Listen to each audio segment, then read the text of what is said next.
WrestleMania WWE का सबसे बड़ा स्टेज जहां सपने सजते हैं, करियर्स बनते हैं और कहानियां लिखी जाती हैं जो फैंस के दिलों पे ना छपी रह जाती हैं। पर इस साल रेसलमेनिया 41 एलिजेंट स्टेडियम लॉस वेगास में तो है, लेकिन वो हाइप, बिल्ड और एक्साइटमेंट कहाँ है भाई? आप सही बताओ, आपको क्या लग रहा है कि अगले हफ्ते रेसलमेनिया? मुझे तो नहीं लग रहा है। बस इतना है कि नॉर्मल सा एक प्रीमियम लाइव इवेंट होने वाला है, क्योंकि दोस्तों पूरे साल का बिल्डअप देखो ना तो लगता है भाई जैसे डब्ल्यूडब्ल्यूई ना खुद भी कंफ्यूज थी कि करना क्या है। इतना बड़ा शो है, इतने बड़े सुपरस्टार्स हैं, पर स्टोरी लाइन जीरो है भाई। बस ठीक है, चलो ये मैच है, करवा दो, ये वाली फील आई है। कोई ऐसा एंगल है ही नहीं ना जिसमें हम फैंस ना इमोशनली इन्वेस्ट हो भाई। कोई ऐसी राइवलरी नहीं जिसमें फील है कि हाँ भाई ये रेसलमेनिया वर्दी है। आप कोडी रोड वर्सेस जॉन सीना को ले लो भाई। सीना का हिल टर्न शॉकिंग था, रिटायरमेंट एंगल भी सेट हो गया, पर रॉक के बिना ना वो इंटेंसिटी मिसिंग है भाई। जॉन सीना का कहना था कि फैंस उनसे टर्न हो गए। कोडी बोलते हैं कि भाई वो असली सीना से फाइट करना चाहते हैं। लेकिन पूरी फ्यूड अगर देखा जाए ना तो भाई इसकी बिल्ड ऐसी नहीं रही जैसी last year undisputed WWE championship की थी।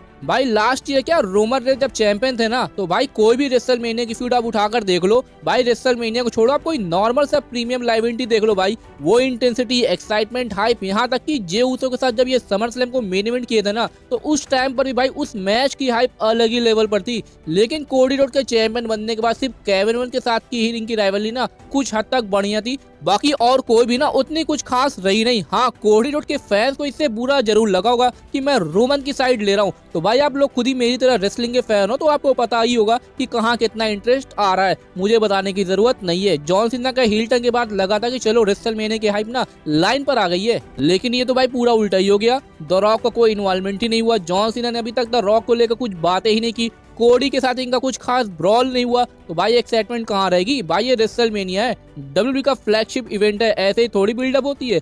हर शो, हर मैच में भाई वो इंटेंसिटी ना दिखनी चाहिए, चाहे वो कोई भी मैच हो। लेकिन इस बार अगर कुछ हाइप है ना तो भाई ये जॉन सीना का हिल टर्न वाला है। और नाइट 1 के मेन इवेंट की आखिर पॉल हेमन किसके साइड रहने वाले हैं? वरना अगर फेवर वाला मामला हटा दिया जाए ना तो भाई ये भी फिलअप का ही काम करेगा कि बड़े सुपरस्टार है, रेसलमेनिया है तो मेन इवेंट में डाल दो, बस यही है। लेकिन पॉल हेमन वाले एंगल ने ना भाई इस मैच की हाइप को बढ़ा दिया, वरना ये भी एकदम फ्लैट था। AJ Styles versus Logan Paul का भी मैच आप देख लो भाई, इसकी भी बिल्ड देखा जाए तो जीरो है, कुछ नहीं है। बस कैजुअली लोगन पॉल ने इनको चैलेंज कर दिया रेसलमेनिया के लिए और मैच ऑफिशियल हो गया। और वही सेम टैग टीम डिवीजन के साथ है, ना तो कोई बिल्ड और ना ही कोई स्टोरी लाइन, बस रेसलमेनिया के लिए कार्ड्स को फिल करना था, तो इसलिए ये भी match out of nowhere official हो गया। भाई मुझे तो यही नहीं समझ में आ रहा है कि आखिर ये रेसलमेनिया हो रहा है या कोई छोटा मोटा प्रीमियम लाइव इवेंट। एक ही दिन में मैच ऑफिशियल हो जा रहा है। और बात करें गुंथर वर्सेस जे ऊसो की तो भाई इसकी भी यही कहानी थी, लेकिन जिमी ऊसो वाला एंगल दिखाकर ना मैच के लिए एक्साइटमेंट जरूर बढ़ चुकी है, वरना ये भी एकदम फ्लैट ही था।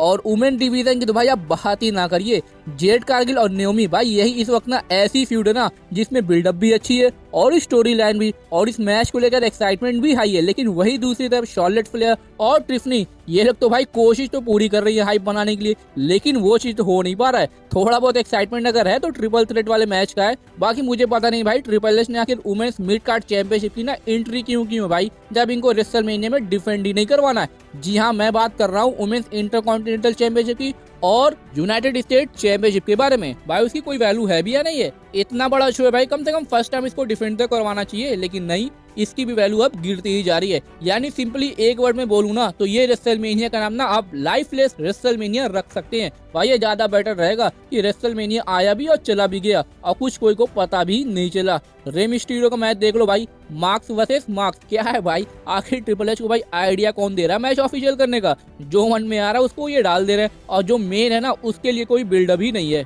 भाई सीरियसली बताऊं ना तो Rey Mysterio versus L Grandhomme americano, भाई इस मैच का रेसलमेनिया से क्या लेना देना? LW वाले तो एकदम रैंडम यूट्यूब फ्यूड जैसे लगते हैं। और sin city street fight, Damian Priest versus Drew McIntyre, बस एक स्टिपुलेशन लगा दी लेकिन उसमें भी इंटेंसिटी मिसिंग है। लेकिन फिर भी रे मिस्टीरियो वाले मैच से तो ये भाई लाख गुना बेटर है। हाँ, फायदा तो किसी को नहीं होने वाला इस फ्यूड से, लेकिन फिर भी लास्ट वीक स्मैकडाउन के बाद से ना भाई इस मैच की हाइप जरूर बढ़ी है। भाई अब ये लोग पर्सनल जा चुके हैं और ऊपर से स्टिपुलेशन भी है, तो ये कुछ हद तक रेसलमेनिया वर्दी मैच लग तो रहा है, वरना इसमें भी ना कुछ खास दम था नहीं। खैर दोस्तों, सबसे बड़ी प्रॉब्लम तो यही ना कि लगभग सभी मैच भाई एकदम प्रिडिक्टेबल हैं। आउट ऑफ 14 मैच में से अगर देखा जाए ना तो भाई शायद 2 से 3 ही ऐसे हैं ना जिनका रिजल्ट अनश्योर है, बाकी सबकी एंडिंग हम फैंस को भाई पहले से ही पता है। भाई जब अनप्रिडिक्टेबिलिटी ही नहीं बचेगी तो एक्साइटमेंट कैसे बनेगी। सारे मैचेस एकदम सिंपल है, ना तो कोई स्टिपुलेशन और ना ही कोई डीपली टोल्ड स्टोरी लाइन। और अगर जॉन सीना का हील टर्न हटा दो ना तो भाई बाकी सब मैच तो सिर्फ एक बैकअप कार्ड जैसा लग रहा है। और कुछ लोग तो भाई इसका कंपैरिजन कर रहे हैं रेसलमेनिया 31 से, जिसकी बिल्ड भी उतनी कुछ खास नहीं थी, सेम ऐसे ही था, लेकिन उसका एग्जीक्यूशन ना भाई वो सबको याद है। सेथ रॉलिंस का कैश इन यानी हीस्ट ऑफ द सेंचुरी, भाई वो एक मोमेंट बन गया था जो आज भी रेसलमेनिया 31 की याद दिलाता है। तो क्या इस बार भी रेसलमेनिया 41 के साथ ऐसा कुछ मोमेंट बनते हुए दिख सकता है? वैसे दिख तो कुछ नहीं रहा है, लेकिन अगर ऐसा कुछ करने में ये सफल होते हैं ना तब तो भाई ठीक है, वरना ये रेसलमेनिया ज्यादा दिन तक याद नहीं रहने वाला। तो अब देखते हैं क्या होता है, क्या पता रेसलमेनिया के दिन डब्ल्यूडब्ल्यूई कुछ सरप्राइज दे दे। हो सकता है कुछ मैचेस ऐसे हो ना जो छाप छोड़ जाए भाई। और अभी तक ना जो बिल्ड है ना उससे तो भाई बस एक ही बात कहने का मन करता है, रेसलमेनिया 41 द मिस अपॉर्चुनिटी। खैर दोस्तों, आप लोग ही इस पर अपना अपना ओपिनियन और थॉट्स जरूर दीजिएगा कि आखिर इस बार का रेसलमेनिया का बिल्ड कैसा रहा। और अगर आपको ये वीडियो अच्छी लगी तो इसको लाइक और ज्यादा शेयर जरूर करिएगा ऐसी डब्ल्यूडब्ल्यूई की इंटरेस्टिंग वीडियोस के लिए।